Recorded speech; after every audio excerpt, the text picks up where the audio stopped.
Bonjour tout le monde, je suis Laurent Mespa, le facilitateur francophone pour ce cours en ligne sur la production et la consommation durable ou responsable.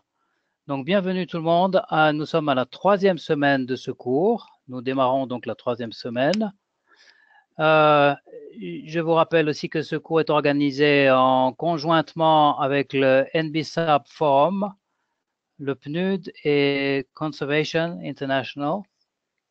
Vous pouvez consulter le forum NBSAP Forum en plus du cours qui se trouve en conservationtraining.org dans lequel vous avez le cours en ligne. Je vais présenter notre présentateur de la semaine. Mais avant cela, je vais juste faire un résumé du sujet pour la semaine et après je vais présenter la personne qui va parler.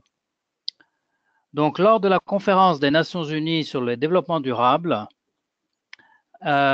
qui a eu lieu à Rio, qui était Rio plus 20 en 2012, les chefs d'État ont adopté le cadre décennal des programmes sur la consommation durable et les modèles de production. Un cadre mondial d'action pour accélérer le passage à une consommation durable et consommation et production durable, tant dans les pays développés que dans les pays en développement. Le rôle transversal important de l'évolution vers des modes durables de consommation et de production a été reconnu comme faisant partie intégrante de l'agenda pour le développement durable de 2030 et le rôle central des 10 années de programme dans la réalisation de ce changement qui est affirmé pour une cible autonome, demandant sa mise en œuvre. Ce webinaire fournira des informations clés sur l'approche de la consommation et de la production durable, ainsi que sur ce plan des 10 ans, ses plateformes et son réseau avec près de 700 acteurs.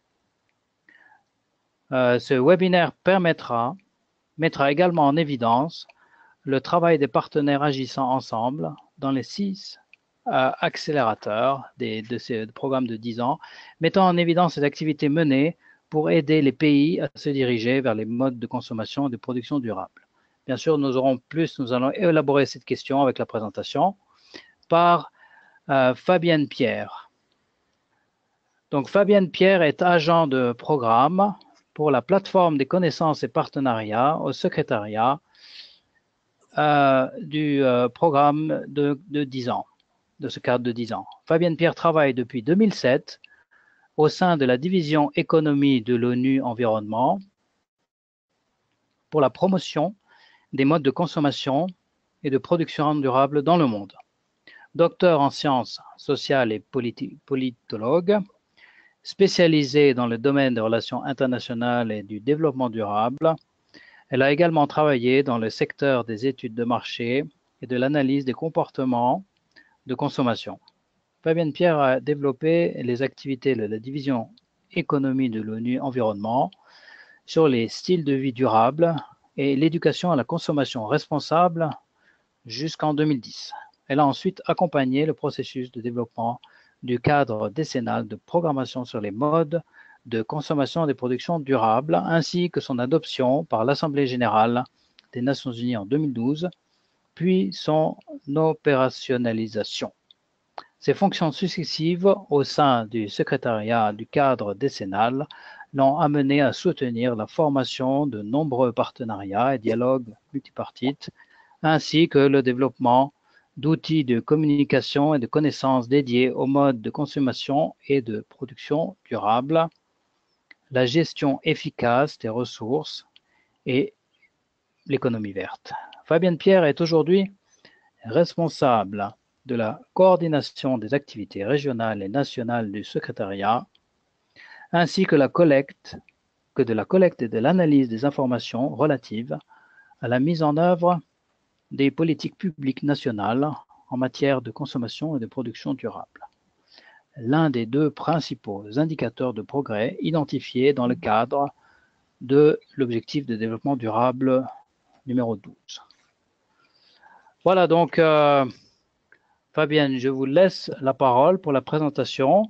Je voudrais juste rappeler, si possible, si c'est possible de rester la présentation, de la faire dans les 45 minutes pour que nous ayons assez de temps pour les questions, pour que les gens puissent poser leurs questions, pour que nous ayons des discussions après la présentation, car c'est aussi un élément important. Donc, je rappelle aussi aux auditeurs qui sont là, je vois que nous avons pour l'instant 23 auditeurs, que vous pouvez aussi poser vos questions par écrit, que nous allons pouvoir les lire. À la fin de la présentation, vous pouvez poser vos questions en levant la main et puis nous vous donnerons la parole, car pour l'instant, votre micro ne vous permet pas de parler. Et voilà, donc bienvenue Fabienne Pierre, et je vous laisse la parole. Bonjour et merci beaucoup pour cette introduction. Donc effectivement, je ferai en sorte que nous ayons assez de temps pour la discussion. Donc cette présentation, comme il vient d'être expliqué, concerne le cadre décennal de programmation sur les modes de consommation et de production durable. Mais je voudrais commencer par un simple rappel du défi auquel nous sommes tous confrontés aujourd'hui. Donc je sais que vous avez bien entendu déjà abordé toutes ces questions, mais je voulais simplement revenir sur les grandes caractéristiques du défi mondial auquel justement la transition vers la consommation et la production durable tente de répondre. Vous voyez ici deux graphiques que vous connaissez certainement déjà assez bien. Simplement qui résume les évolutions que nous avons connues au cours du XXe siècle et qui, à travers une dynamique de développement sans précédent, ont créé finalement la situation dans laquelle nous nous trouvons aujourd'hui, qui se caractérise par exemple par une population mondiale qui a presque quadruplé au cours du XXe siècle, qui se caractérise aussi par une extraction totale des matériaux qui a progressé d'un facteur 8, c'est-à-dire on extrait 8 fois plus de matériaux au cours du XXe siècle, et les émissions de gaz à effet de serre ont augmenté par un facteur de 13. Donc on voit que cette activité de développement a eu bien entendu des effets et des conséquences, y compris, on le sait, sur l'environnement ainsi que sur les sociétés. Donc on voit là un premier graphique justement qui illustre la façon dont l'extraction de matériaux a augmenté au cours de ce siècle et continue aujourd'hui à augmenter. On voit également ce qu'on appelle l'empreinte écologique, l'évolution de l'empreinte écologique au niveau mondial au cours de la deuxième moitié du XXe siècle, et ce déficit finalement écologique qui s'accroît au fil des années et qui ne fait qu'aggraver la situation dans laquelle nous nous trouvons en termes de ressources naturelles, c'est-à-dire l'empreinte écologique, ce qu'elle regarde, c'est ce que l'on consomme, les ressources naturelles que l'on consomme par rapport à la capacité de la biosphère à se régénérer. Et donc, on voit qu'on est aujourd'hui et de plus en plus dans un déficit écologique important qui met en danger, qui représente une menace pour la capacité du monde des sociétés et des individus à se développer sereinement et à vivre bien aujourd'hui et demain.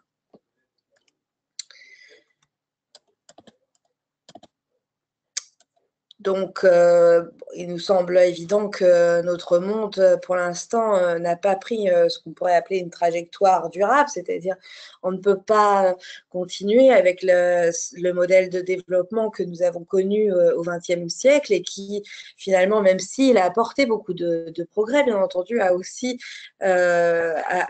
créé les conditions pour qu'il ne puisse pas durer en tant que tel et voir qu'il puisse que ses conséquences au niveau environnemental, mais aussi social et économique constituent au final des freins fondamentaux à notre capacité à nous développer.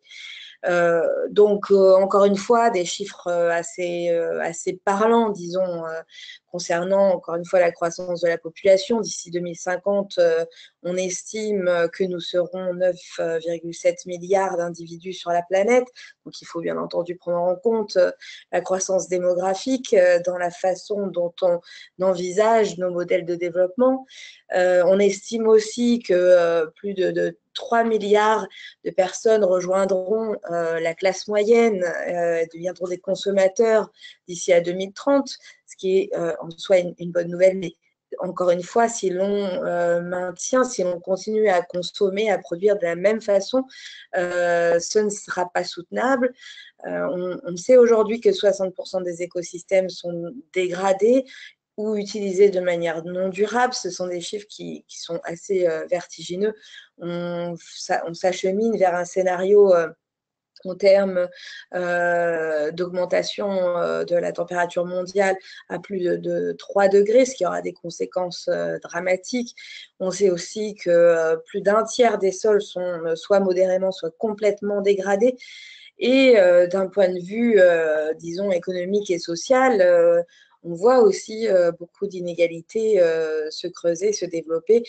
Et des estimations, par exemple, nous disent que 80% de la population partage 5,5% de la richesse mondiale. Donc, ce modèle de développement, on peut aussi le questionner sur ses effets socio-économiques et sur sa capacité finalement à rendre possible une vie meilleure, une meilleure qualité de vie pour tous. Donc, quand on parle de consommation et de production durable, finalement, de quoi parle-t-on? Encore une fois, je pense que tout au long de ce cours, vous avez déjà abordé ces questions, mais je voulais simplement rappeler du point de vue de l'ONU Environnement et dans le cadre, justement, dans le contexte du cadre décennal de programmation sur la consommation et la production durable, rappeler un petit peu quelle était l'approche. D'abord, de dire que produire et consommer de manière durable, c'est essentiel pour justement que des économies elles-mêmes durables, qui soient circulaires, qui soient inclusives, puissent répondre aux problématiques que je viens d'évoquer, donc aussi bien l'épuisement des ressources, les impacts environnementaux, la pollution, tout en réduisant les coûts économiques et sociaux qui sont associés à ces impacts et évidemment tout en améliorant la qualité de vie, puisque c'est notre objectif, bien entendu, ultime. Donc, effectivement, à travers cette approche, on va avoir au moins 4 objectifs qui sont identifiés ici. Je viens de le dire, améliorer la qualité de vie sans accroître justement la dégradation de l'environnement et sans compromettre les besoins en ressources des générations futures. Donc ça, c'est le grand défi. Découpler la croissance économique de la dégradation de l'environnement, puisqu'il y a jusqu'à maintenant une corrélation entre cette croissance économique et la dégradation de l'environnement. Donc, comment continuer à croître, à se développer, à s'améliorer, tout en préservant notre environnement et nos ressources, qui sont les conditions mêmes de notre développement. Comment le faire? À travers des approches systématiques ou systémiques plutôt, telles que la réflexion sur le cycle de vie, qui prend en compte les impacts environnementaux, mais aussi socio-économiques à tous les stades du processus de production et de consommation. Donc, ce sont des approches dites holistiques qui sont circulaires, c'est-à-dire non linéaires. On regarde à travers tout un cycle où sont les impacts, où sont les opportunités d'amélioration, etc.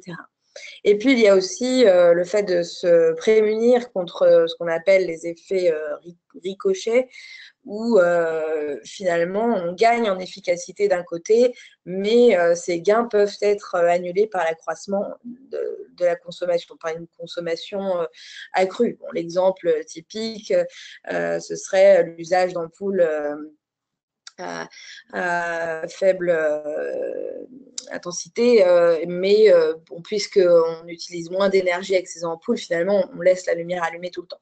Donc ça, c'est l'effet rebond, on traduit souvent par effet rebond plutôt, dont il faut se prémunir, et d'où l'importance évidemment de l'éducation, la sensibilisation et de la prise de conscience finalement des objectifs qui sont les nôtres.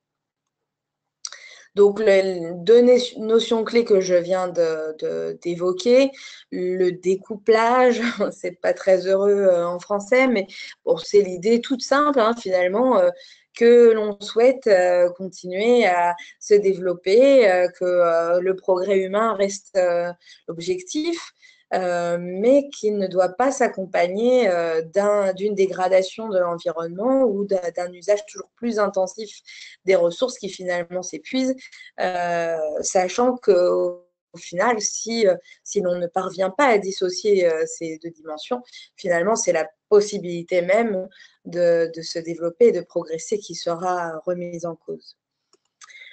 La deuxième notion clé, c'est celle de cycle de vie, ou finalement on pourrait dire de circularité. La notion de cycle de vie, c'est vrai qu'elle regarde plutôt au niveau d'un produit ou d'un service. C'est plutôt un niveau micro, mais on a d'autres notions comme l'économie circulaire qui regarde, qui applique cette logique circulaire à l'échelle de l'économie.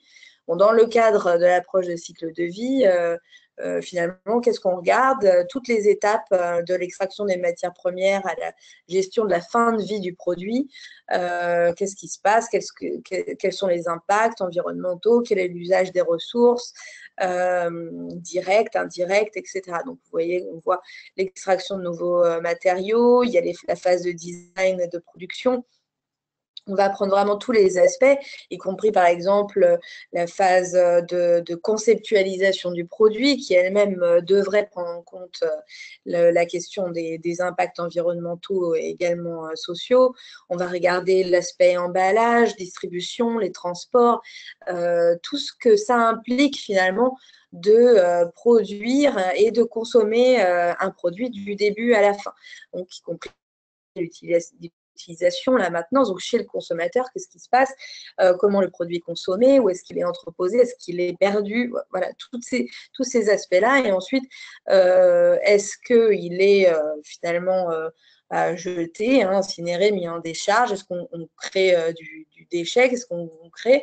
Ou est-ce qu'à l'inverse, il y a une possibilité de réutilisation, recyclage, récupération, etc. Sachant que, par exemple, dans une logique d'économie cycle de vie, évidemment, l'objectif sera de minimiser au maximum les impacts environnementaux, y compris dans la façon dont on gère la fin du produit, c'est-à-dire au lieu d'avoir une fin du produit, justement, on peut convertir ce qui était avant considéré comme du déchet en richesse et en nouvelles ressources. Donc, c'est un peu l'application de ces principes-là qui est au cœur de l'approche consommation et production durable. Donc, j'en viens au cadre décennal de programmation sur la consommation et la production durable. Et puis après, je dirais ça de manière un peu plus courte, histoire de perdre un peu moins de temps.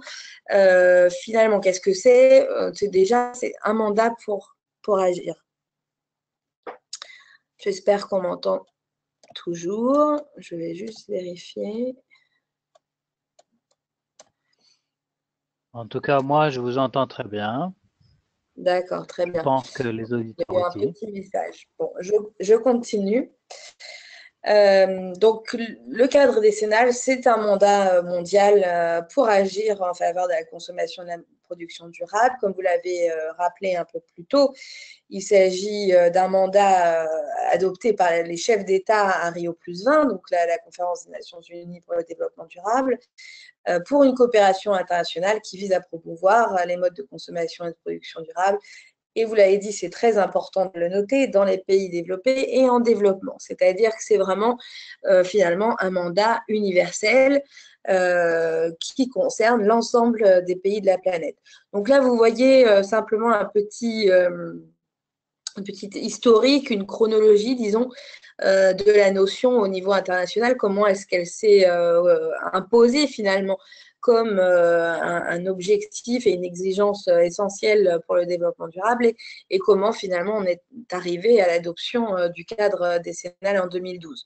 Donc déjà en 1992, vous connaissez probablement tous l'agenda 21 qui avait lui-même vraiment marqué un tournant historique dans l'action en faveur du développement durable au niveau international. On reconnaissait, la communauté internationale reconnaissait que la principale cause de la je vais y arriver, non, je vais y arriver. Bon, je ne vais pas arriver à dire le mot en français, ça arrive, mais de la dégradation, voilà, c'est ça, parce que j'ai un anglicisme écrit devant moi, donc j'ai du mal à retrouver, mais effectivement, dégradation, la principale cause de la dégradation continue de l'environnement mondial sont les modes non durables de consommation et de production. Donc, c'était la première, finalement, reconnaissance au niveau international de la centralité des systèmes de consommation et de production dans le développement, évidemment. Hein. On est vraiment au cœur du développement et de l'économie, et donc, bien entendu, au cœur de ces effets. 10 ans plus tard, nous avions le sommet de Johannesburg et le plan de mise en œuvre de Johannesburg, le plan de mise en œuvre pour l'agenda 21, justement, où on est allé un peu plus loin en reconnaissant que la consommation et la production durable, c'est un des objectifs généraux et l'une des exigences essentielles pour le développement durable. Donc, on ne peut pas avoir un développement durable si on ne change pas les modes de consommation et de production. À Johannesburg, la communauté internationale avait déjà appelé à promouvoir le développement d'un cadre décennal, justement, pour passer à des modèles de consommation et de production durable. Et donc, suite à cet appel, un certain nombre de pays, d'acteurs se sont rassemblés de manière assez informelle pour lancer ce qui s'est appelé le processus de Marrakech entre 2003 et 2011, qui finalement a offert une plateforme de collaboration assez informelle, mais qui visait justement à piloter des projets, à tenter de montrer quel était le potentiel de la transition vers la consommation et la production durable à travers des projets divers et variés, des groupes de travail thématiques.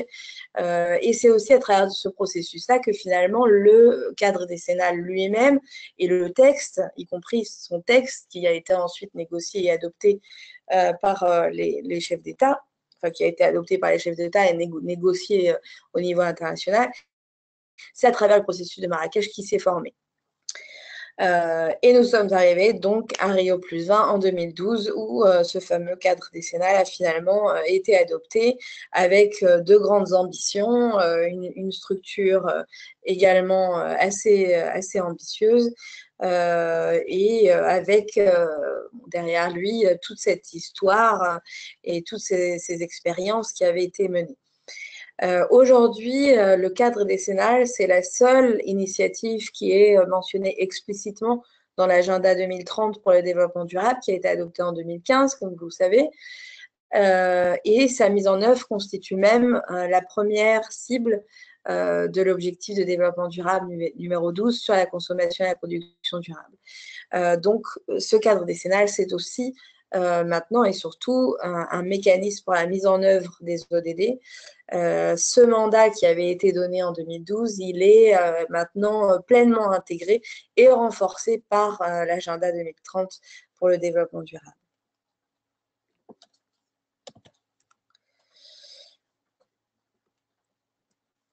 Donc effectivement, l'importance qui a été donnée à la consommation et à la production durable dans l'agenda 2030 est particulièrement frappante. Finalement, c'est un thème qui traverse tout l'agenda 2030. Il y a bien sûr un ODD qui est consacré spécifiquement à la consommation et à la production durable, mais en réalité, il y a un très grand nombre de cibles dans au moins une douzaine d'autres ODD qui sont complètement liées à cette problématique, à cet objectif.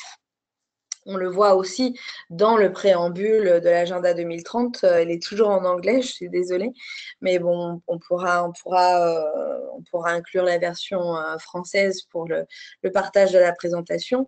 Donc, dans le préambule de l'agenda 2030, il est question d'un monde dans lequel les modes de consommation et de production et d'utilisation des ressources naturelles sont durables.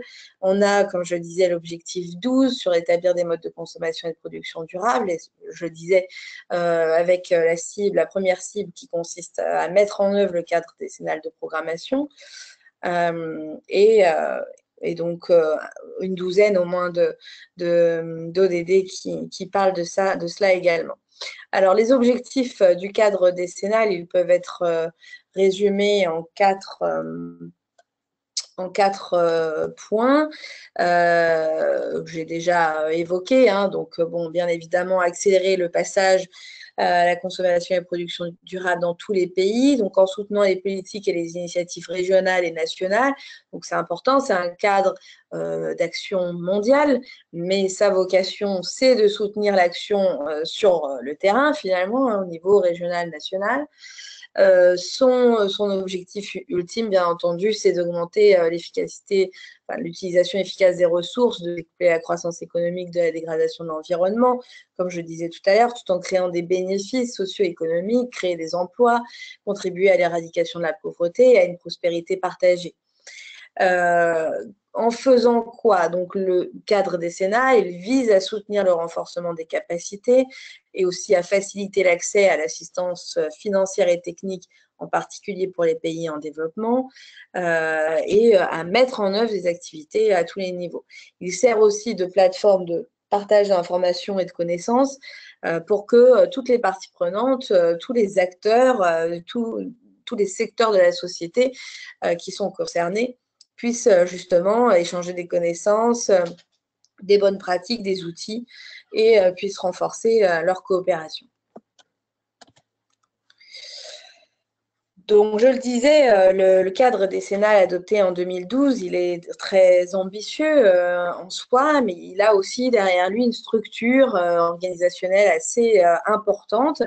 Comme il fait l'objet d'un mandat international, il a par exemple un conseil intergouvernemental qui lui est attaché, c'est-à-dire un conseil de 10 pays avec 5 régions représentées chacune par 2 pays, qui finalement guide et accompagne le développement et la mise en œuvre du cadre décennal et de ses activités. L'ONU Environnement est le secrétariat du cadre décennal, donc soutient la coordination, accompagne aussi les acteurs, tente d'engager plus d'acteurs, de permettre aux pays d'exprimer leurs besoins, de faire remonter l'information sur les politiques qu'ils entreprennent, de mettre en contact les experts, les réseaux qui ont des capacités à accompagner la mise en œuvre de politiques publiques ou d'initiatives sur le terrain en faveur de la consommation et de la production durable, etc. Donc, le secrétariat, c'est un accompagnateur, un facilitateur finalement de l'action au sein du cadre décennal. Nous avons des points focaux nationaux. Alors aujourd'hui, on a près de 130 pays qui ont officiellement nommé un coordonnateur, un point focal national, justement pour faire ce lien et pour permettre aux actions entreprises dans le contexte du cadre décennal de répondre aussi aux besoins et aux priorités des pays. Nous avons des points focaux de parties prenantes. Mais bien entendu, au cœur du cadre décennal, nous avons donc des programmes, puisqu'il s'agit d'un cadre décennal de programmation, des programmes. Pour l'instant, nous en avons 6 programmes thématiques ou sectoriels, donc sur l'information des consommateurs, les bâtiments et la construction, éducation et mode de vie, tourisme, achat public et système alimentaire. Alors, simplement pour l'histoire, 5 d'entre eux, donc tous sauf système alimentaire, étaient déjà identifiés comme des programmes à développer dans le texte adopté du cadre décennal. parce qu'il y avait eu déjà des expériences et des partenariats dans ces domaines-là et que l'idée était de ne pas tout recommencer, mais bien de s'appuyer sur ce qui avait déjà été accompli et finalement d'amener ensemble tous les acteurs qui avaient une expertise, des ressources, des connaissances dans ces domaines, les amener à coopérer et à agir ensemble. Donc, ces programmes sont vraiment finalement ces accélérateurs qu'on évoquait au début, des accélérateurs de progrès dans ces domaines clés qui ont eux-mêmes un fort impact et un fort potentiel pour accompagner la transition vers des modes de consommation et de production durables à grande échelle. Comme vous voyez, donc le cadre décennal rapporte, disons, est rattaché au Conseil économique et social des Nations Unies et au Forum politique de haut niveau pour le développement durable. Donc, au niveau international, il a vraiment une visibilité, un ancrage important puisqu'il a été adopté par l'Assemblée générale. Il y a aussi un groupe de coordination interagences qui réunit une vingtaine d'organismes des agences de l'ONU qui se concertent pour essayer de coordonner leur action dans ce domaine-là. Et puis, toute une série de plateformes, de stratégies au niveau régional et bien entendu, l'action des pays eux-mêmes au niveau national. Nous avons un fonds d'affectation spéciale qui permet de financer des projets de mise en œuvre dans les pays en développement et les économies en transition, disons pour donner un coup de pouce. Ce ne sont pas des financements massifs, mais ce sont des financements qui permettent de commencer des projets et disons de faire la preuve de l'efficacité de certaines approches, méthodes, etc. Et bien entendu, l'objectif étant que les capacités de ce fonds d'affectation spéciale augmentent avec le temps et puissent soutenir encore plus la mise en œuvre. Et nous avons enfin une plateforme d'information et de connaissances dont je parlerai un petit peu plus tard qui est le portail mondial sur la consommation et la production durable. Donc, je vais parler un tout petit peu plus de ces fameux accélérateurs, les programmes du cadre décennal, donc ces 6 programmes, qui sont finalement, pour le dire simplement, des plateformes, des partenariats internationaux qui rassemblent un grand nombre d'acteurs. En tout, aujourd'hui, nous avons plus de 500 entités, donc y compris gouvernements et organisations non gouvernementales, incluant qui vont des organisations de la société civile aux entreprises privées, aux institutions scientifiques, etc. Donc, on a plus de 500 entités en tout qui sont activement impliquées dans ces 6 programmes. Et chacun de ces programmes qui s'est développé à travers un processus consultatif, des consultations en ligne, des consultations d'experts, etc. Chacun de ces programmes a un programme de travail, disons, avec des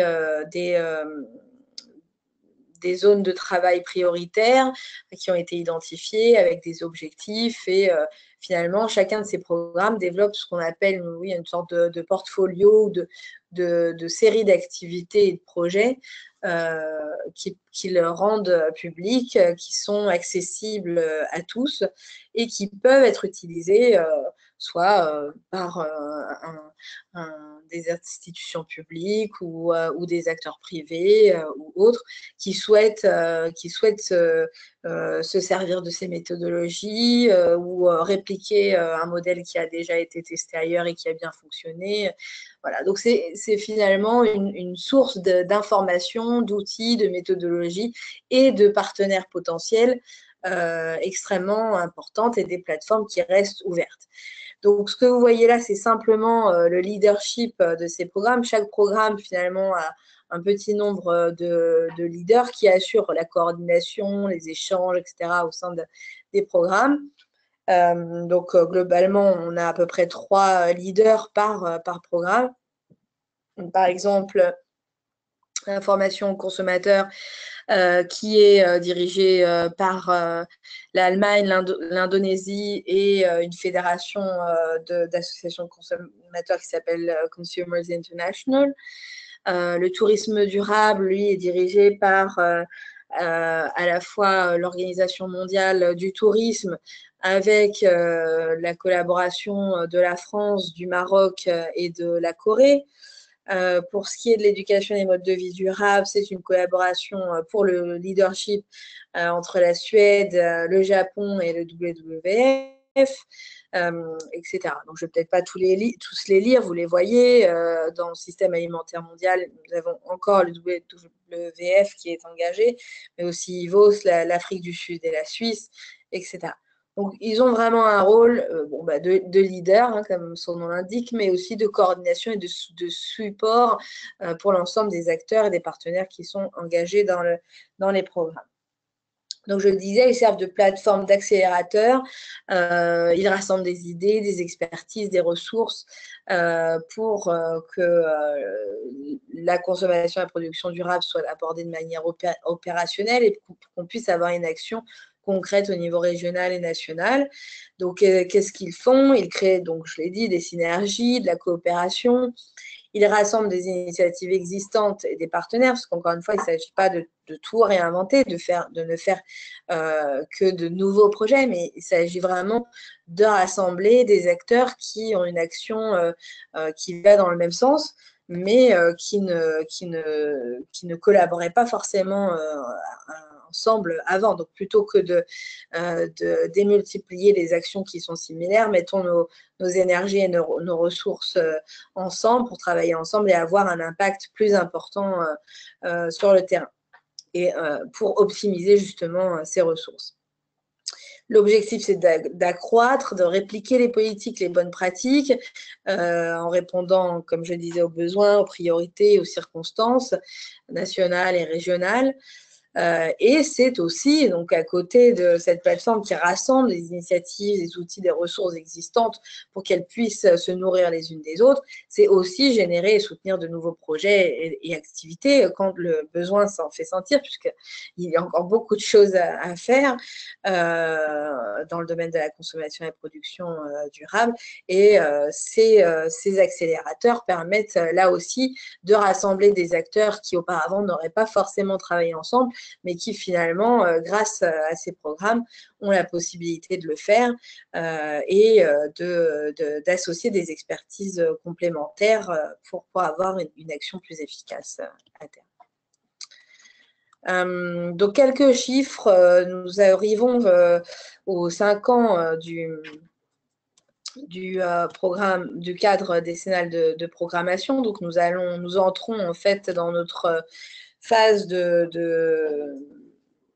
d'évaluation, disons, à 5 ans, et nous avons fait un pilote sur l'année 2016 déjà pour commencer déjà pour tester un certain nombre d'indicateurs de progrès, mais aussi pour commencer à collecter les données sur ce que l'ensemble de ces acteurs que j'ai évoqués tout à l'heure avaient commencé à accomplir. Donc, par exemple, 647, c'est le nombre d'entités engagées dans le cadre décennal aujourd'hui. Je le disais tout à l'heure, à la fois les partenaires des programmes, mais aussi les pays qui ont nommé des points focaux nationaux, les agences de l'ONU qui sont également impliquées.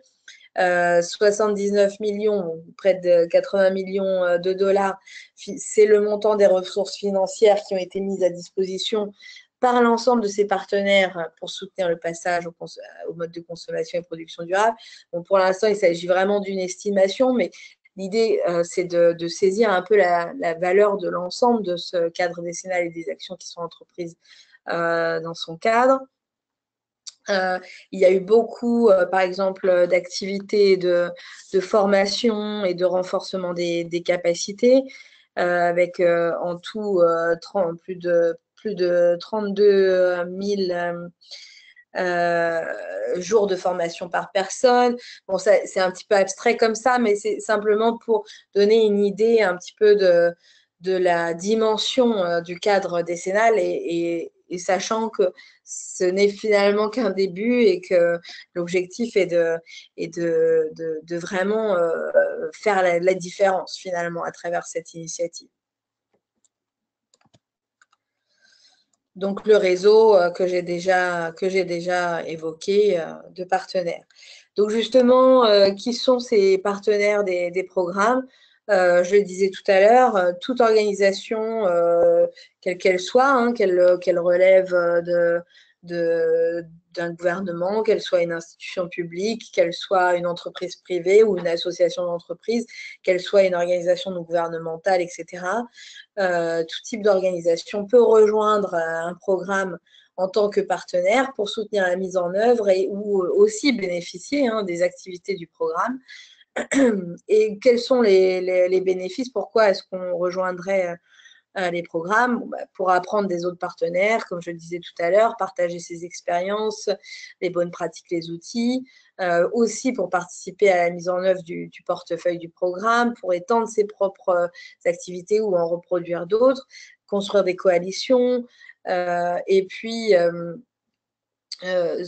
bénéficier finalement de cette capacité qu'a le cadre décennal de rassembler des acteurs différents et de toucher les décideurs finalement, de les influencer et avoir également une visibilité internationale dans le cadre d'un effort qui est soutenu par les Nations Unies et dans le cadre d'une contribution directe aux objectifs de développement durable.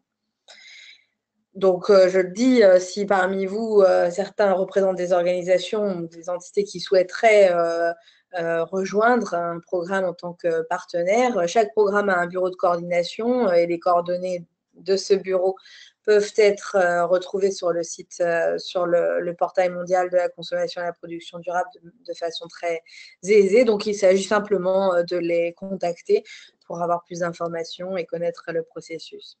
Chacun de ces programmes, vous le voyez ici, je ne vais pas aller dans le détail, mais chacun de ces programmes,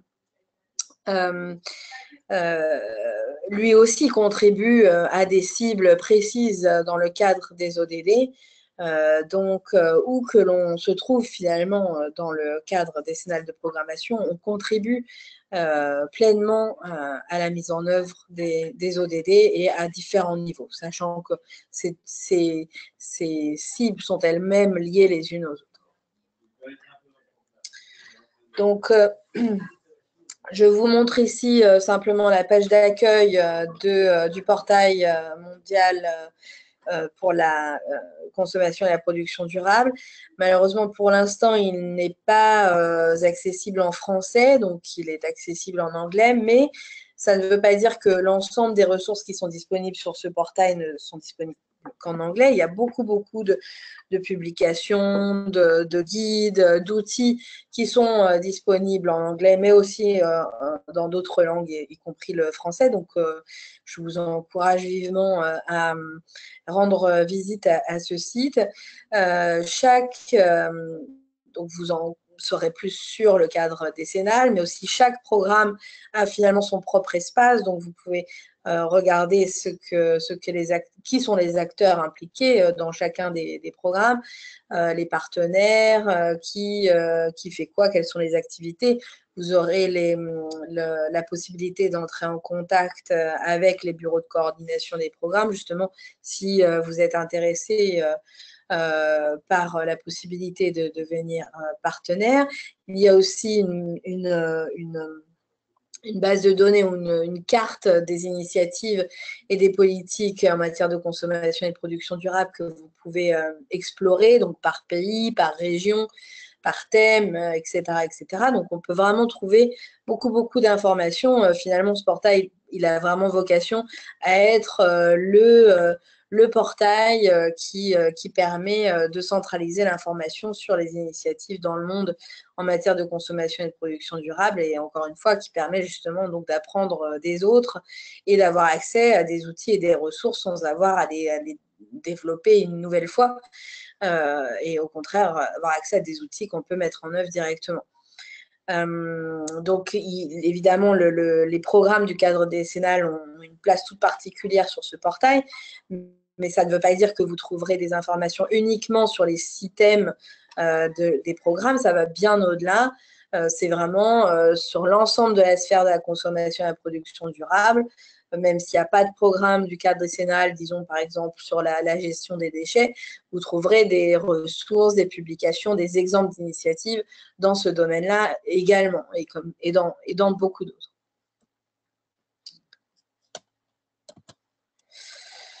Je voulais finir par quelques réflexions sur les besoins et les priorités des pays, puisque, comme je le disais, ce cadre décennal, c'est une initiative mondiale avec des accélérateurs, eux aussi rassemblant des acteurs de tout niveau et de toutes les régions et de tous les secteurs. Mais le but, évidemment, c'est d'aider les pays à avancer dans ce domaine-là tout en répondant à leurs besoins particuliers. Donc, je disais tout à l'heure, la consommation et la production durable se sont beaucoup développées au niveau de la coopération, y compris au niveau de la coopération régionale. À peu près dans toutes les régions, il existe un mécanisme de coopération qui est dédié à ce thème et avec lequel le cadre décennal travaille de manière étroite. En fait, tous ces mécanismes contribuent directement au cadre décennal et constituent des relais extrêmement importants au niveau régional. Donc ici, vous avez la carte et la liste de ces différents mécanismes qui sont soit des tables rondes, par exemple, table ronde sur la consommation et la production durable en Asie-Pacifique, en Afrique, en Amérique latine, il y a un conseil régional pour la consommation et la production durable. Les points focaux du cadre décennal sont maintenant complètement intégrés dans ces mécanismes et donc participent au dialogue et à la coopération. Il y a donc, et qui résulte souvent de cette coopération régionale, un certain nombre de stratégies régionales pour la consommation et la production durable ou pour la mise en œuvre du cadre décennal. L'Afrique a une stratégie, l'Asie également a une feuille de route, l'Amérique latine et les Caraïbes également. L'Europe a aussi des politiques ou des stratégies importantes, comme le cadre stratégie pan-européen pour une économie plus respectueuse de l'environnement. Bon, c'est un cas un petit peu particulier parce qu'il y a aussi l'Union européenne qui elle-même a ses propres politiques, notamment sur l'économie circulaire. Et en Amérique du Nord, il y a aussi un certain nombre de mécanismes qui ont intégré les objectifs environnementaux et la problématique consommation et production durable. Donc, simplement pour dire que déjà les priorités et les secteurs clés d'action pour la promotion de la consommation et la production durable ont été identifiés au niveau régional. Ils sont là, ils sont consultables facilement.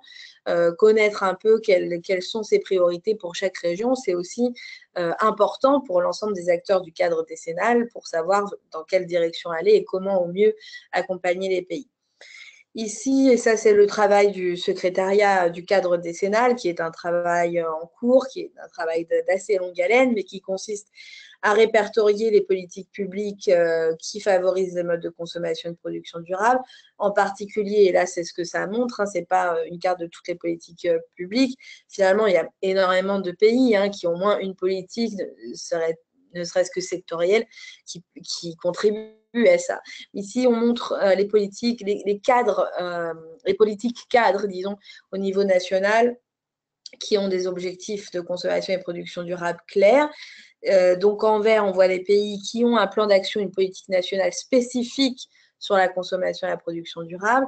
Et en jaune, d'autres politiques cadres, par exemple sur le développement durable ou l'économie verte ou l'économie circulaire, qui ont identifié la consommation et la production durable clairement comme un objectif clé.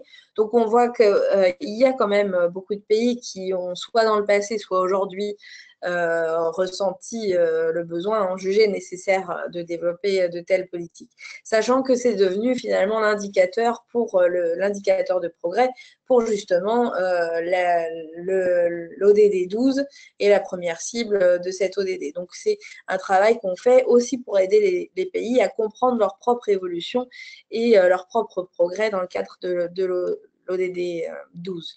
Donc, ce n'est pas encore un travail définitif, d'où la petite note de bas. Ce n'est pas encore un travail exhaustif et cette carte, elle représente des politiques publiques qui peuvent ne plus être aujourd'hui mises en œuvre. Donc, on essaye de comprendre qu'est-ce qui a été mis en œuvre, mais aussi, il faudra qu'on comprenne à l'avenir qu'est-ce qui est toujours en vigueur et qu'est-ce qui ne l'est pas. Donc, comme je le disais, les premiers enseignements, ce qu'on voit apparaître dans ce travail d'inventaire qu'on est en train de faire, d'inventaire et d'analyse évidemment, c'est qu'aujourd'hui, pratiquement tous les gouvernements nationaux reconnaissent la consommation et la production durable comme un objectif politique. Et surtout, ce n'est plus une niche, ce n'est plus un petit domaine comme ça avait pu être le cas auparavant, mais vraiment, c'est la pierre angulaire des stratégies environnementales et de développement. Ils ont aujourd'hui une vision qui est large de la consommation et de la production durable. C'est une approche globale et ils envisagent les grandes problématiques comme la lutte contre la pauvreté, la création d'emplois, mais je pourrais aussi citer la lutte contre le changement climatique, l'envisage à travers cette transition vers des modes de consommation et de production plus durables qui finalement constituent, comme on l'a dit au début, une condition pour atteindre ces objectifs mondiaux.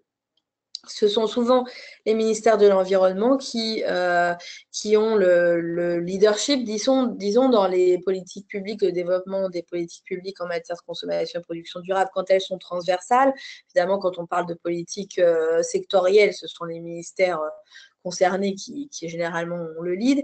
Mais quoi qu'il en soit, c'est un domaine qui génère vraiment et qui encourage évidemment très très fortement la coopération interministérielle. Donc une action coordonnée des différents ministères est aussi cohérente puisque, bon, on le sait, certaines politiques publiques peuvent aussi se contredire les unes les autres. Donc c'est vraiment important pour avoir une approche cohérente et holistique justement d'avoir une action coordonnée au niveau du gouvernement. Il y a aussi des défis institutionnels, évidemment, justement liés au leadership, justement où doit se placer la responsabilité de la mise en place et de la coordination de cette action gouvernementale. Certains pays mettent en place des mécanismes spécifiques, justement, pour favoriser la coopération. D'autres utilisent des outils institutionnels existants, mais c'est vraiment une question qui se pose. L'intégration et la cohérence, donc comme je viens de le dire, parfois les mandats peuvent être contradictoires. Comment faire qu'ils s'alignent et qu'ils contribuent à des objectifs réellement communs?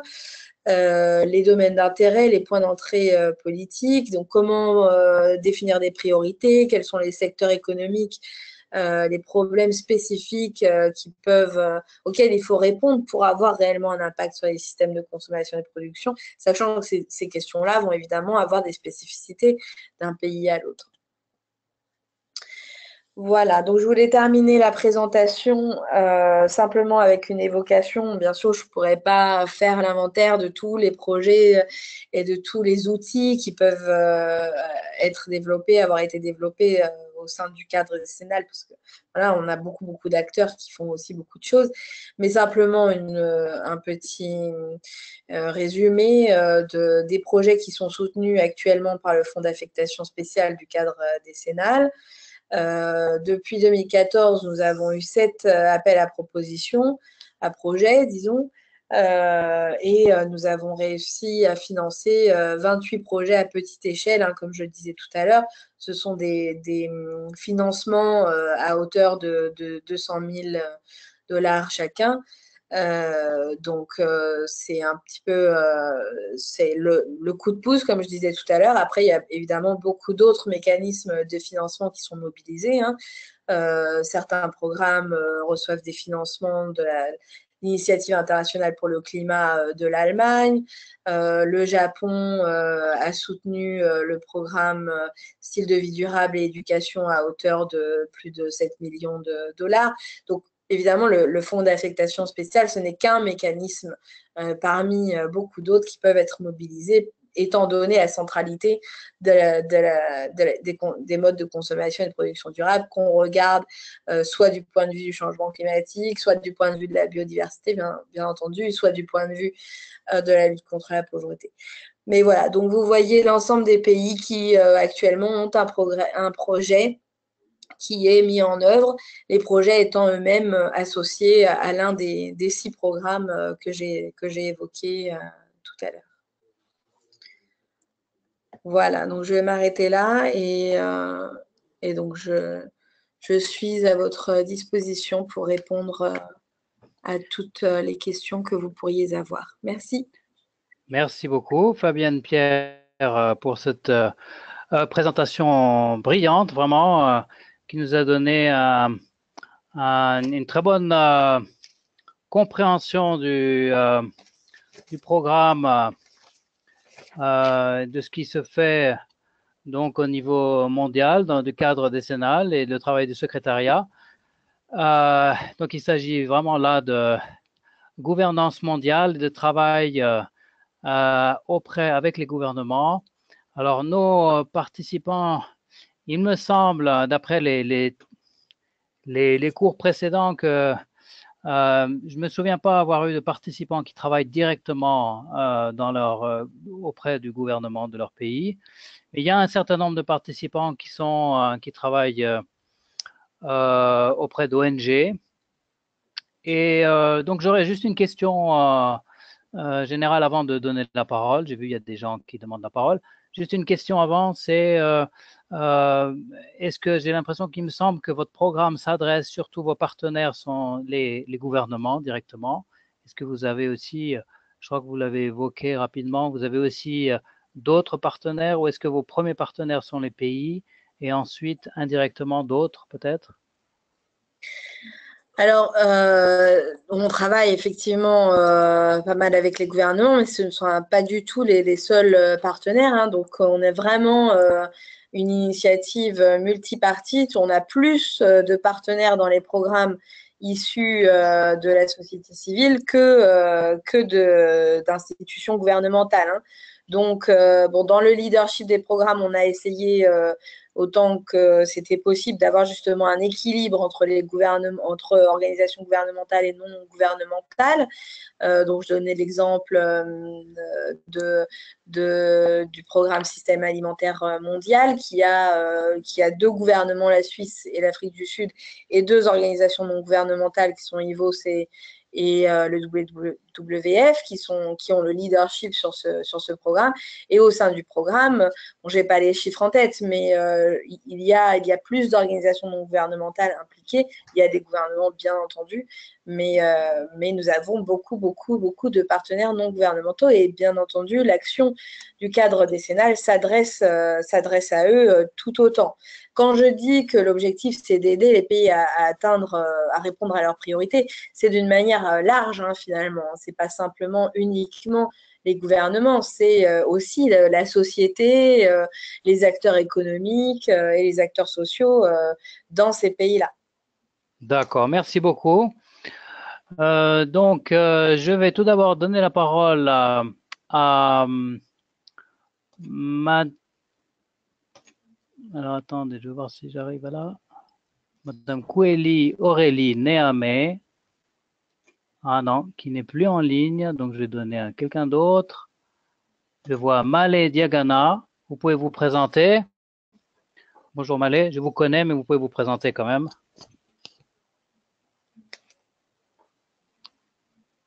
Vous m'entendez? Malé Diagana? Non, je vous entends. Oui, vous m'entendez? Oui, Laurent. Vous avez la parole. Ah, on entend. Je vous entends très bien. Oui, je vous entends très bien. On vous écoute. Vous me recevez là? Oui, voilà, on entend. Merci Laurent, merci pour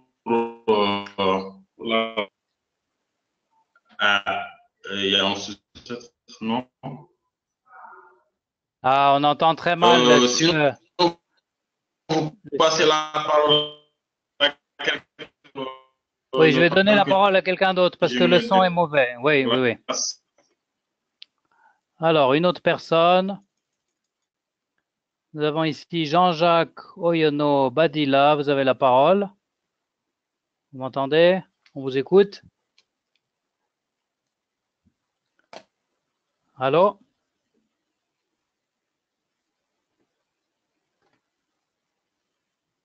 Non.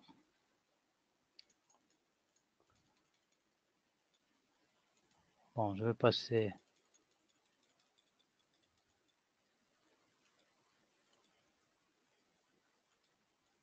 Donner la parole à quelqu'un d'autre. Arsène Matabaro, vous m'entendez?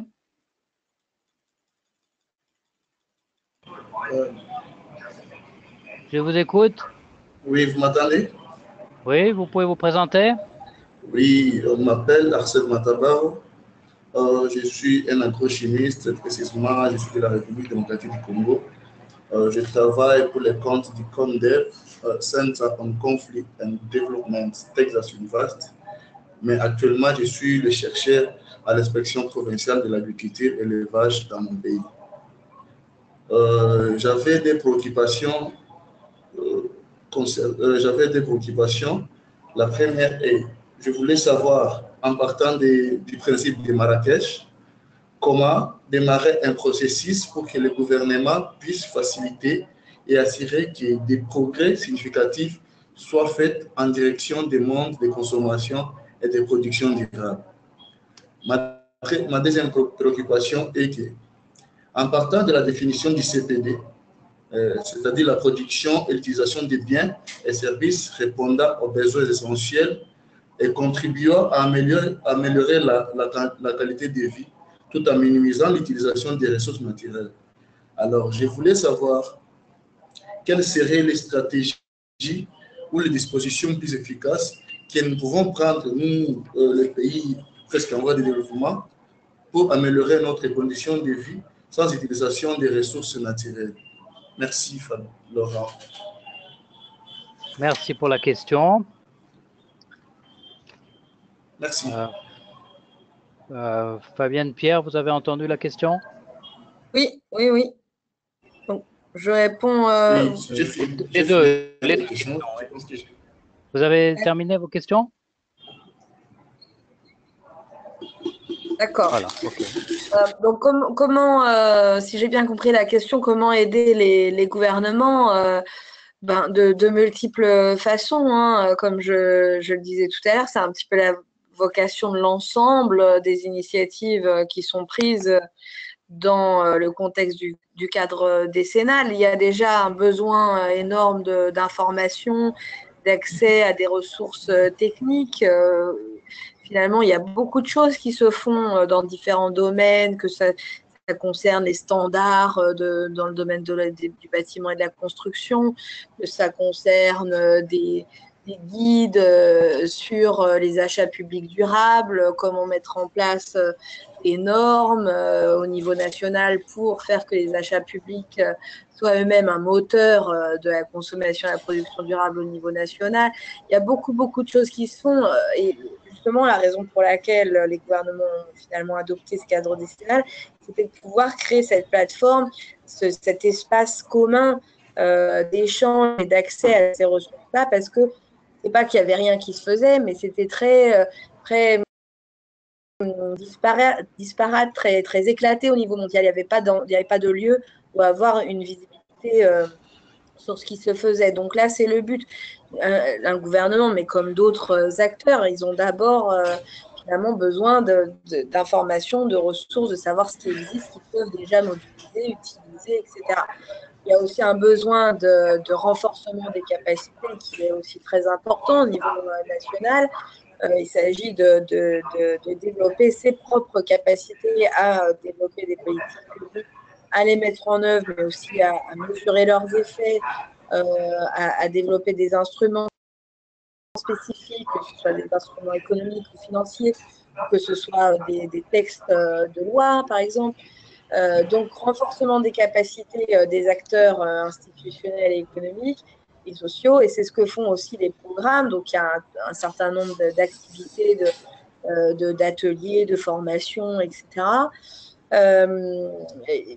Il y a aussi l'accès au financement, donc le fonds d'affectation spéciale qui fait ça dans une mesure assez réduite pour l'instant, parce qu'on ne parle pas de de grandes sommes pour les projets, mais qui permettent de piloter justement, de faire la démonstration qu'il y a des bénéfices économiques et sociaux à faire une transition vers des modes de consommation et de production durable.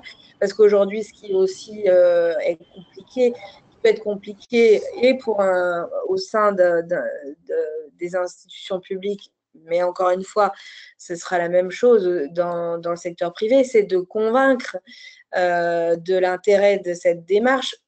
Tout le monde est bien sûr convaincu de l'intérêt au niveau environnemental ou presque, mais de convaincre aussi de l'intérêt de cette démarche au niveau social et économique, parce que finalement, bon, elle nous semble, à ceux qui travaillent dans ce domaine-là, évidente. Enfin, cet intérêt nous semble évident, et surtout, il nous semble évident que si on ne fait pas cette transition, eh bien, il n'y aura plus de possibilité de développement économique et social à terme. Mais il faut le démontrer, donc avoir des bonnes pratiques, des études de cas et pouvoir piloter, pouvoir démontrer ce qu'on peut faire avec ces approches-là, que ce soit en termes de création d'emplois, de création de richesses, de partage de la richesse, etc.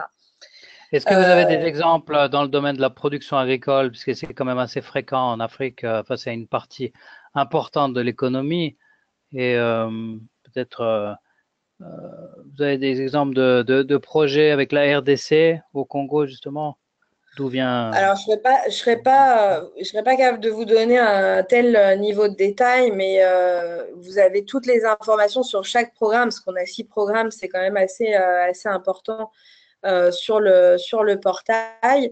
Bon, le programme Système alimentaire durable est dirigé notamment par l'Afrique du Sud, donc l'Afrique est clairement une région très importante pour ce programme-là. Et oui, il y a des projets qui sont en cours d'élaboration avec des activités qui sont déjà mises en œuvre en Afrique sur les systèmes alimentaires durables, sachant que ce programme, il promeut vraiment une approche holistique des systèmes alimentaires, de la production à justement la consommation.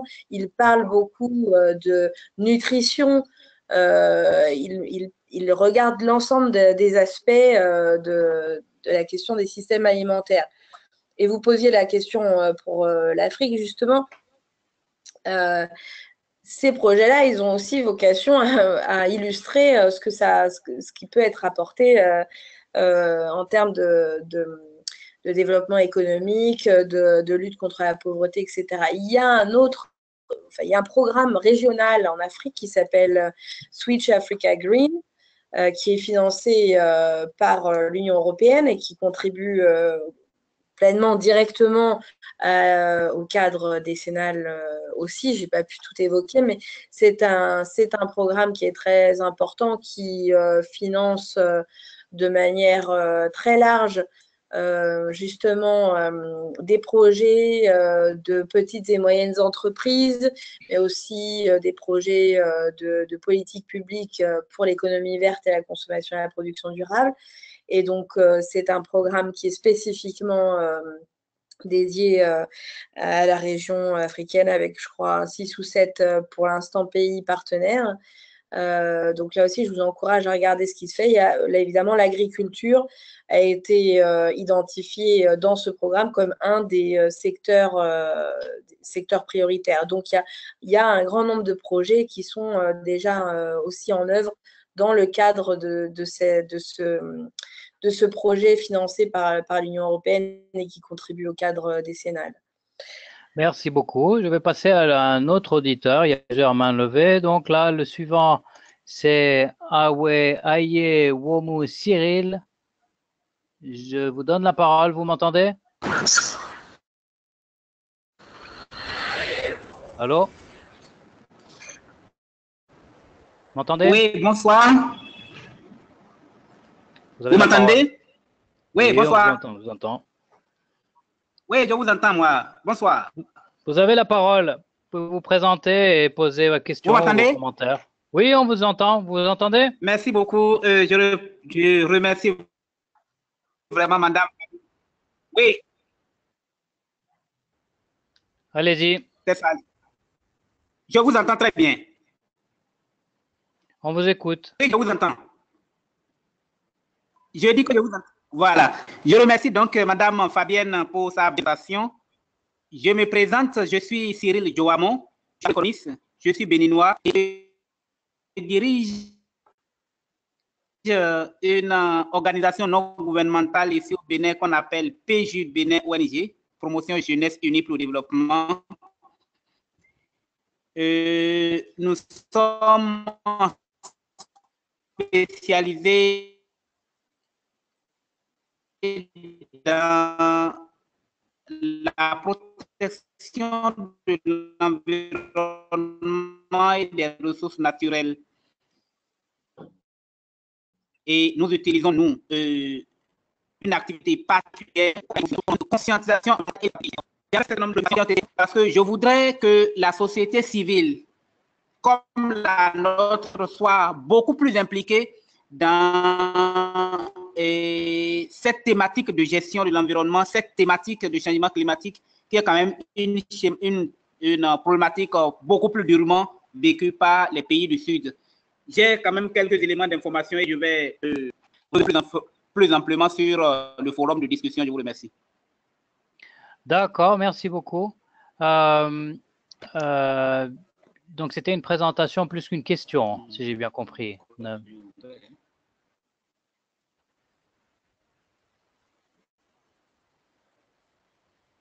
D'accord. Donc, vous pouvez, bien sûr, c'est un rappel pour tout le monde, hein, vous êtes encouragé à participer au forum de discussion écrit, ça fait partie du cours. Donc, de présenter vos activités, votre travail dans le cadre du cours et de poser éventuellement vos questions, de répondre aux questions qui sont posées aussi donc dans le cadre du forum de discussion. Je vais donner la parole à notre auditeur. Ici, Guiraïs Kassembele. Vous m'entendez? Oui, je vous entends. Voilà, vous avez la parole. Merci. Je m'appelle Gérès Kassembele. Je suis de la République démocratique du Congo. Je suis membre de l'ONG Afiamama, où je suis chargé de l'entrepreneuriat féminin et du département d'agro-pastoral. Je suis aussi enseignant à l'université. Je remercie Fabienne pour cet exposé et cette présentation qui a été très enrichissante. Mais alors, je pense que le concept de consommation et de production durable fait intervenir beaucoup de notions et d'exigences. Certes, nous sommes dans un village planétaire. Avec le plan décennal, nous devons tous participer à la réalisation des objectifs de développement durable. Mais il faut dire aussi que chaque pays est sur un modèle de vie qui est peut-être propre à lui et qui est peut-être abusif parce qu'il est orienté ou dicté, par exemple, par l'exploitation minière, par l'utilisation des engrais chimiques dans la production agricole, ainsi de suite. Et s'il faut prioriser les actions, sur quelle action devons-nous nous baser en premier pour pouvoir diriger notre agriculture ou notre production à une consommation durable? Y a-t-il un modèle standard qui reprendrait, par exemple, les pays en voie de développement seulement, que d'avoir un modèle pour les pays en voie de développement en même temps que les pays développés dans le même sac, quoi. D'accord. Voilà. D'accord, donc vous avez entendu la question. Oui, absolument. Est-ce que le modèle est le même pour les pays développés en développement? Est-ce qu'il y aurait un modèle à recommander? Alors, bon, je ne sais pas s'il y a un modèle. Déjà, je pense qu'on ne peut pas parler d'un modèle ni même de deux modèles. C'est vrai que la problématique est universelle. Et puis, les chaînes de valeur, les chaînes de production, aujourd'hui, l'économie étant mondialisée, les systèmes de production étant complètement mondialisés, on ne peut pas raisonner de manière fermée. On regarde justement la circulation des ressources, la façon dont les biens et les produits sont produits aux quatre coins du monde. Et donc tout le monde est concerné, tout le monde est concerné. et y compris tout le monde est concerné par les impacts, mais bien entendu de manière complètement différente et spécifique. Donc chaque pays, et vous avez raison, les pays dits en développement n'auront pas les mêmes problématiques que les pays développés. Et bien souvent, d'abord, leur problématique, c'est de pouvoir justement se développer, de pouvoir donner à leur population la possibilité de mieux vivre, d'avoir des opportunités, etc. Donc, c'est cet objectif-là qu'il faut atteindre avec eux à travers les modes de consommation et de production durable. Et puis, dans d'autres pays, les problématiques seront certainement beaucoup plus orientées vers des formes de surconsommation. Voilà. Bon. Donc, chaque pays, chaque région a vraiment des spécificités. Donc, vous avez raison, ce qu'il faut regarder d'abord, c'est qu'est-ce qu'il faut prioriser. Donc, il y a des outils existants. Bon, je le mentionnais tout à l'heure, les méthodes d'évaluation du cycle de vie qui existent au niveau des produits, des services. Donc, on prend un produit particulier, on regarde dans l'ensemble du processus où sont les impacts les plus importants et donc où est-ce qu'on peut intervenir de manière la plus efficace. Donc, si on voit que finalement les impacts environnementaux sont particulièrement importants au moment de l'extraction des ressources, c'est là qu'on va concentrer son action. Si on voit que non, finalement les impacts, la perte, les déchets sont finalement beaucoup plus importants au moment où on transporte, on va se concentrer là-dessus. Voilà. Donc, c'est ce type de méthodologie-là qui s'applique, qui existe aussi, mais depuis peu, qui a été développé justement dans le cadre de notre programme information du consommateur. On a le même type de méthodologie au niveau des secteurs, cette fois-ci, pour voir dans un secteur où sont les possibilités d'intervention qu'il va falloir prioriser parce que les impacts sont plus importants. Voilà, donc il y a des méthodologies. C'est justement aussi la vocation du cadre décennal que lorsqu'elles existent, donner accès. Et quand elles n'existent pas, de les développer. Par exemple, on a un projet actuellement, à la fois le secrétariat du cadre décennal, mais aussi une entité que vous connaissez peut-être qui s'appelle le panel international pour les ressources naturelles, qui est un panel de scientifiques qui a fait un grand nombre de rapports. Donc, on a un projet ensemble pour développer une méthodologie pour le niveau national. Donc, quelles méthodes, quels outils un pays peut appliquer pour justement identifier ses priorités, sur quoi il doit agir en premier pour avoir le meilleur résultat. Donc, il y a des méthodologies existantes, mais il n'y a pas vraiment d'harmonisation dans ce domaine-là, donc c'est quelque chose qui doit encore être fait. Bien sûr, ça n'empêche pas les pays de faire des études d'impact, des études de coût-bénéfice. Ça, c'est quelque chose qui se fait beaucoup. Par exemple, quand un pays développe un plan d'action national pour la consommation et la production durable, là, la première étape, une des étapes initiales, c'est évidemment de regarder secteur par secteur, dans ces secteurs clés, par exemple, où sont les impacts les plus importants et donc les opportunités d'intervention et là où on doit avoir une action. Mais par exemple, vous citiez l'Afrique, clairement, et c'est beaucoup de pays africains l'ont vu, et c'est quelque chose qui ressort très clairement de l'activité, par exemple, de la table ronde africaine pour la consommation et la production durable, c'est que beaucoup de pays en Afrique cherchent, par exemple, à diversifier leur économie, leur activité économique, à être à ce que leurs économies soient moins dépendantes, par exemple, des commodités et des prix bas sur le marché international, etc. Donc, de diversifier leur économie. La consommation et la production durable et les secteurs verts, finalement, qui vont avec, c'est aussi une opportunité de diversifier l'économie. Donc, c'est peut-être plus à travers cet angle-là qu'on va aborder la question. Et dans d'autres, c'est aussi une problématique en Amérique latine, la diversification de l'économie, clairement, ou d'améliorer l'efficacité et la gestion efficace des ressources, ou ce qu'on appelle la productivité matérielle, c'est-à-dire combien on a besoin de ressources pour créer $1 de richesse, pour le dire rapidement. Améliorer cette productivité-là, c'est aussi quelque chose d'important et pour l'Afrique et pour l'Amérique latine et dans d'autres régions ou d'autres pays. Ce qu'il faudra surtout regarder, c'est la consommation des individus, la consommation des ménages, les pertes, enfin, le gâchis, etc. Donc vraiment, il n'y a pas un modèle. Il faut vraiment regarder pour chaque pays quelles sont les caractéristiques, les priorités, et c'est à partir de là qu'on sait où on peut concentrer son action. Voilà, en tout cas, vous avez donné quelques pistes qui comprennent la question de diversification et la productivité. Alors,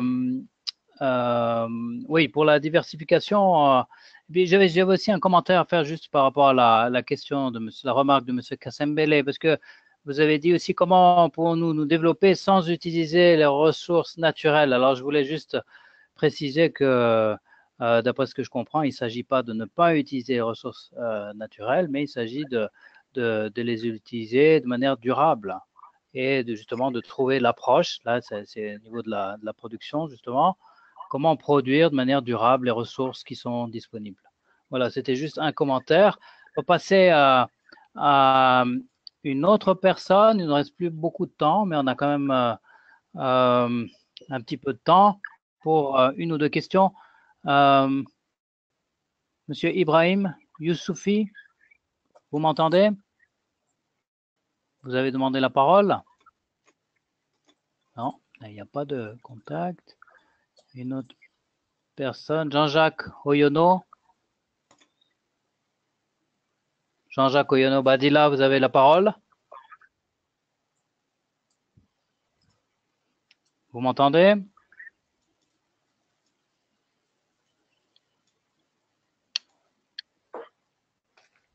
Non.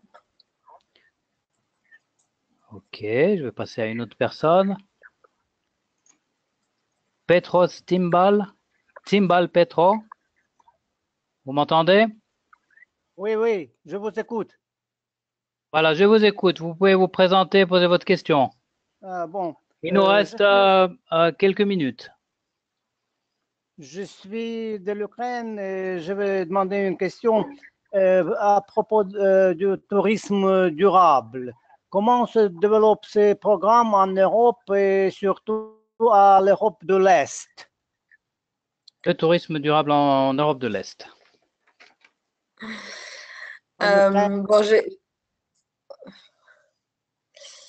Alors, spécifiquement en Europe de l'Est, oui, j'aurais pas forcément un exemple de projet, mais effectivement, dans le réseau des partenaires du programme Tourisme durable, il y a quelques pays d'Europe de l'Est. Il y a par exemple la Croatie, donc je ne l'ai pas dit tout à l'heure, mais chaque programme a un comité conseil multipartite qui est un petit peu le parlement, si vous voulez, du programme, qui regarde ses priorités, comment ses actions, et qui accompagne finalement le développement et la mise en œuvre. Et donc, la Croatie, par exemple, fait partie du comité multipartite du programme Tourisme durable. Après, en termes d'activité, bon, c'est tout l'intérêt justement du portefeuille d'activité de chaque programme que normalement vous devriez pouvoir explorer. Je ne sais pas s'ils sont complètement encore accessibles sur le portail, mais c'est le but. Donc, au fur et à mesure, vous aurez accès à toutes les activités qui peuvent être faites. Mais si vous voulez vraiment chercher spécifiquement ce qui se fait sur le tourisme durable dans cette région, vous pouvez le faire facilement sur le portail et extraire les initiatives qui existent dans cette région ou les outils qui peuvent être pertinents pour cette région. Je n'ai pas bien entendu. De quel pays vous êtes, Petro? Merci. Ukraine, non? Ukraine. Je suis de l'Ukraine. D'accord. Ok, très bien. Merci beaucoup. Merci pour vous. Bon, il nous reste peut-être le temps pour une autre question. Peut-être une meilleure connexion. Malé Diagana. Vous m'entendez? Est-ce que vous avez une bonne connexion, la connexion? Alors, on vous écoute. Oui, ça va. Ok, merci Laurent, merci Fabien. Je suis Mali Diagana, je suis à Dakar, au Sénégal. Je travaille pour le partenaire régional de conservation marine et l'UICN. Alors, très rapidement, j'aimerais quand même souligner un fait, c'est que dans le monde, on a autant de sociétés humaines que de modes de consommation et de modes de production. Donc, à mon avis, ce serait quand même illusoire de vouloir mettre en place un système standardisé pour que toutes les sociétés de consommation ou de production puissent s'aligner sur ce modèle standard.